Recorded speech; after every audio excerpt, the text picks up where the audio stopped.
Damaged Defenders by Scheherazade. Chapter 119. Thargeen and Tony, Part 4. The visit to actual hydroponics farms had not, to put too fine a point on it, really impressed Thargeen. This method of plant growing would in all likelihood allow for a nearly exponential increase in the amount of crops grown without taking up any more space than was already committed to food production. His people had never starved, but they hadn't ever had plenitude to spare either. Nor had they had the sheer variety the other realms enjoyed. Using hydroponics, they might actually get to a point someday where they could grow enough and enough different things to be able to export a few of the things they grew. Thargeen had decided that if the hydroponics worked out half as good as he hoped, they'd expand and try their hands at the more complicated aquaponics. But that would be a project for later, once they'd gotten hydroponics worked out. Stark had agreed to help Thargeen locate and hire a team of hydroponics experts that would be willing to relocate to Svartalfheim for no less than 5 years, and as much as 20, depending on how difficult it turned out to be to get the system up and running successfully with non-Midgardian plants. Today, they were meeting the potential ship crews. Stark had forewarned Thargeen that these people had no idea why they were really there. Thargeen had been curious as to why. Life on other planets was a fantasy for us until last month, Stark told him when he asked. If I told them to come meet an alien so they could dock spaceships, I'd have been laughed off the planet despite the invasion. A lot of them either won't have heard of it or will think it was some sort of stunt. Telling them I had some new tech I wanted their opinion on, though, that would definitely get them to show up. Thargeen had also been warned that most of those coming did not have a language in common. Most of them understand at least some of the language other than the one they grew up with, but there isn't a single language they all have in common. I've got Jarvis providing translation services so they can talk to each other. And me, Stark told him.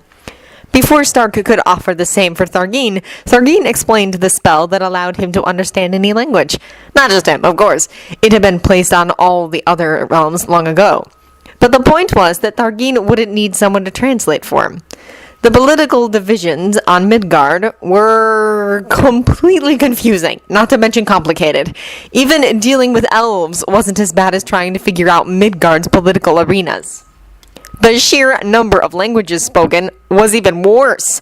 Thargeen could not, for the life of him, figure out how anyone got anything done. Yet, somehow, not only did Midgardians get things done, they got a lot done, and in general, got it done well.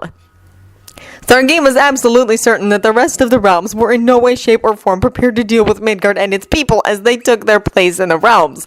Svartalfheim wasn't either, for that matter. It was going to be amusing as hell to watch, even if he'd be joining the other rulers in their befuddled, what the heck just happened moments. The meeting was taking place at what Stark called a subsidiary site for his company. One that had the facilities needed to allow for a meeting with a large number of people. Specifically, just over 400 people from 12 countries. According to Stark, the group represented at least one submarine, which term had necessitated some explaining and a visit to the internet, crew for each of the 12. After investigating, Thargeen made due mental note to see if his people could put together such a machine. There was also astronauts, yet another explanation and visit to the internet, from 3 of the participant countries. Which had prompted Thargeen to ask why not all the countries had astronauts.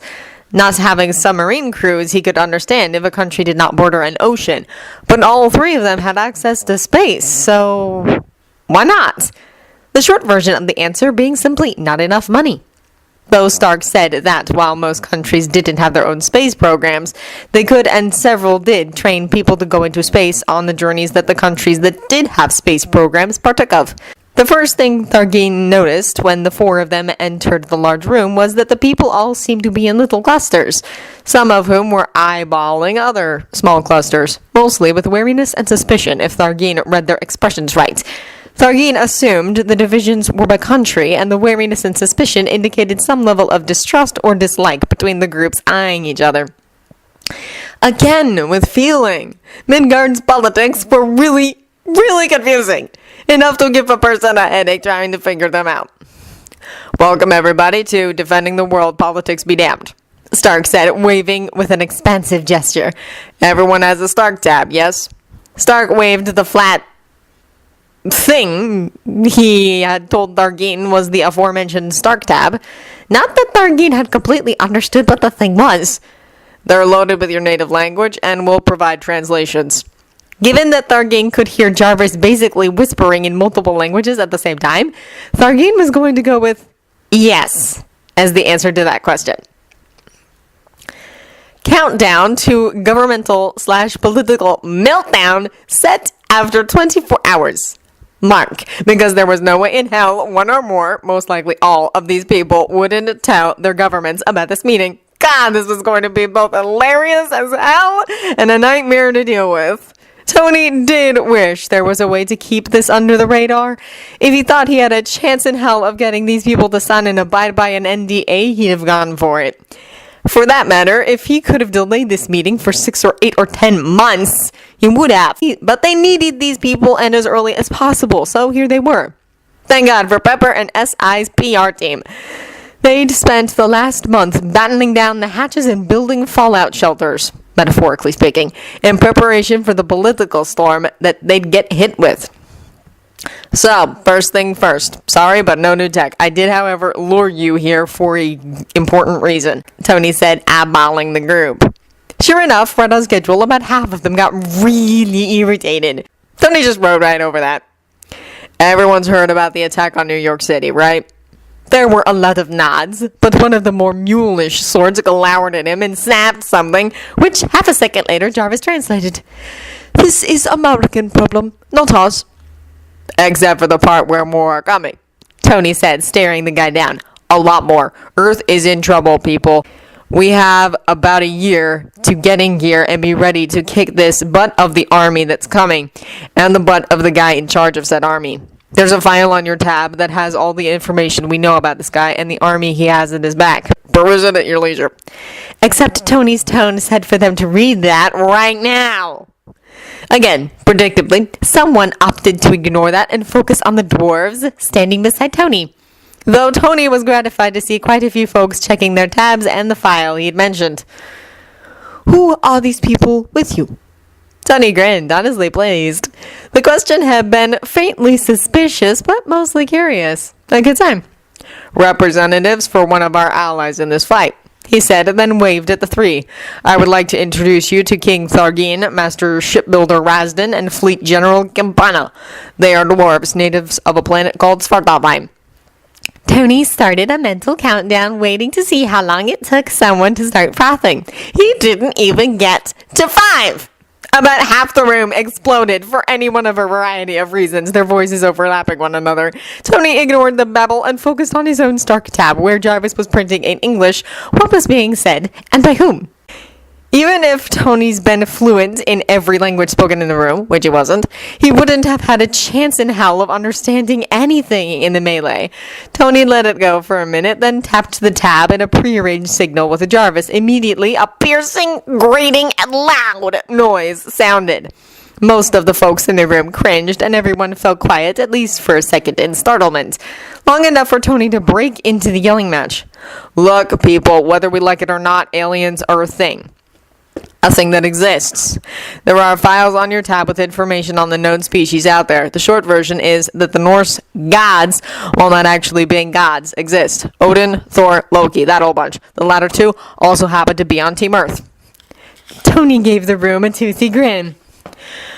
Right now we're scrambling to form a defense for Earth. The folks in the files have all pledged their assistance because the guy attacking us is a massive threat on a level we just don't have a scale to judge with. Given that our respective governments would still be arguing about whether or how to work together when Ragnarok came calling, I decided to cut the paper pushers out of the equation as much as possible. Which is why you're here. Tony said. We've got the beginnings of ground troops, but this enemy is going to be coming at us from space, and we need to meet him there. Keep as much of this off the planet as we can. The other species out there all have space armadas and are going to be lending a hand, but this is our world. I think we should have a few crews up there too. Yeah, Tony had them now. They'd mostly gone quiet and were listening, even if some of them were frowning and not looking any too happy. A few also still looked like they thought this was so much crap. Oh, they'd learn sooner or later. That's why you lot are here. Rasden there and his workers will be building us spaceships. They can't apparently get 10 of them done before Thanos' expected arrival time. At the very least, we're going to need crews. Given we're defending Earth as a whole here, I figured folks other than Americans might be interested.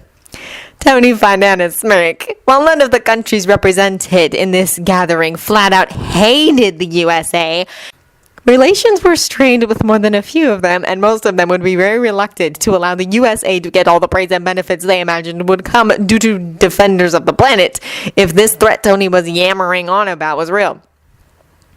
At best, I would like for those of you who are willing to consult with Rasden so that the easiest to use and most efficient spaceships possible get built. Of course, I have a few ideas along those lines. More than a few, actually. But I've never been crew on a sub or played astronaut. If there was one thing Tony had learned over the years, it was that there was a gulf between what ought to work and what did, in fact, work when it came to such things. As had been proven on multiple occasions, optimal computer models could be utterly worthless and even flat-out lethal to the wrong people when built, which was part of why Stark Industries had focused on weapons rather than the vehicles that delivered them back when. That and Tony took a possible unhealthy joy in watching things go boom.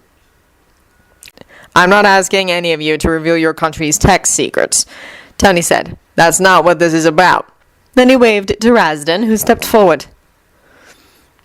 What I and my people need most is what you consider optimal placements of controls and view screens, atmosphere mix, and gravity.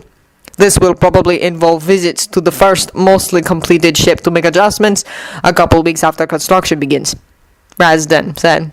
Once at least one of the ships is completed, those of you that indicate your willingness will be given a chance to learn to actually use the ship, Campana said from her spot beside Tony. I and several of my commanders will assist in teaching you space maneuver strategies and tactics before you need to employ such in the defense of your palm. Tony watched the group. The more the dwarves talked, the more people in the group settled into believing that this was not in fact a hoax, that there was in fact a legitimate threat to all life on Earth and that they needed to help fight it off. I won't lie to you, Tony said. Your countries are probably going to throw epic fits several times before all is said and done. But we've all seen just how slowly politics work. By the time all our countries even agreed to act together in the defense of the planet, never mind anything else, Earth would be a cinder. And here, Thorian spoke up. Master Stark has explained to me that some of your governments might try to stop you from assisting in the defense of your realm due to politics. Those of you who think the situation will apply to you, but still wish to participate anyway, will be given sanctuary on Svartalfheim starting today if you request it.